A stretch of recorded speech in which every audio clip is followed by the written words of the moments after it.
So many families right now, unfortunately, are struggling financially due to unemployment and the COVID-19 pandemic, and the need for food assistance is huge right now. It is really unprecedented.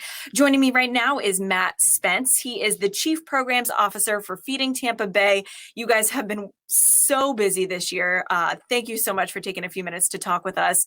And I know you guys are really focusing on the back to school issue right now. So can you talk about some programs that you guys are working on to help families when we start this new academic year? Yeah, absolutely. I don't think anybody really knows what's going to happen yet. And so we have a lot of contingencies planned. We talk with the school districts regularly, and we know that they're going to do everything they can to make sure the kids who are eligible for free lunch get that lunch. But for a long time, we've partnered with them on a couple of different projects. One, we provide after school meals at a variety of locations throughout the community. And so kids who are eligible who attend those programs have access to a free dinner and a snack. And that program will be starting up again once schools start.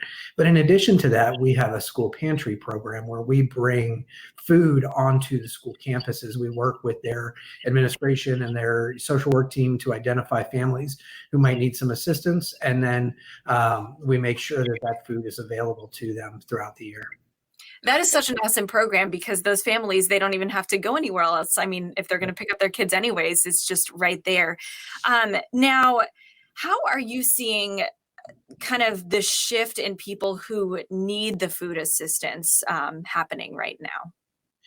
So, I would give a starting point of more than half of the kids in the public school systems in all of our counties are eligible for free or reduced lunch. And that was the case before the pandemic began. And so there's a significant need at baseline. And then we've noticed, we did some surveying at some of our pantries out in the community over the last couple of months. And almost 70% of the people who are coming to us for food now had never used us before, had never received food assistance before. So we know the need has grown exponentially. And we assume that there are going to be significantly higher numbers of children who need meals. They'll live, they live in food insecure families. Their siblings are in need, their parents are in need. And so we're really trying to address all of that. And what do you want to tell, families, maybe kids who have never experienced the need to reach out to a food bank and get food before? They may maybe feeling a little bit embarrassed or something like that. What do you want to tell those families and those kids? I would say there's absolutely no reason to be embarrassed or hesitant or shy or anything. Every single one of us has things we need help with, and whether that is food or it's something totally different, we're always going to need help from one another. And that's why Feeding Tampa Bay exists. That's why we do what we do every day. And there are literally hundreds of thousands of people in the community who depend on us. So there is no shame. There is no, there's nothing wrong with taking the opportunity to get some extra food for us. And we treat everyone with absolute dignity and respect. It's our number one value. It's so important to us that anybody who has the need for food has access to it, and that their experience with us is a positive one. Truly a great organization. Love working with you guys. And for people who are fortunate enough to, still have a job right now, still have some sort of income, what can they do to help Feeding Tampa Bay and help their neighbors? Well, we're always in need of volunteers for sure. And because our work has increased so much over the past several months, we are now doing well over 100 mobile distributions around the community every single month.